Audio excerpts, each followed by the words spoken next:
భారతదేశాన్ని హిందూ ధర్మాన్ని రక్షిస్తున్న ఏకైక నాయకుడు ప్రధాని నరేంద్ర మోదీ మాత్రమేనని బీజేపీ చేవెళ్ల అభ్యర్థి కొండా విశ్వేశ్వరరెడ్డి మహేశ్వరం నియోజకవర్గంలోని ఆర్కేపురం సరూర్ నగర్లో నిర్వహించిన బైక్ ర్యాలీలో ఆయన పాల్గొన్నారు.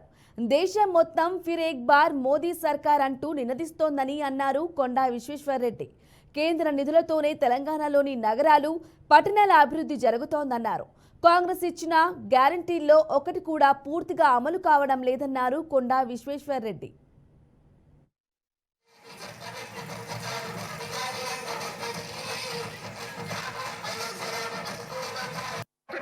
సరిగా కనపడదు కాబట్టి అందరము కొంచెం క్రమశిక్షణతో వెహికల్స్ ఒక 2-3 లైన్ కాబట్టి అందరం ముందు కదవాల్సిన కోరుచున్నాను.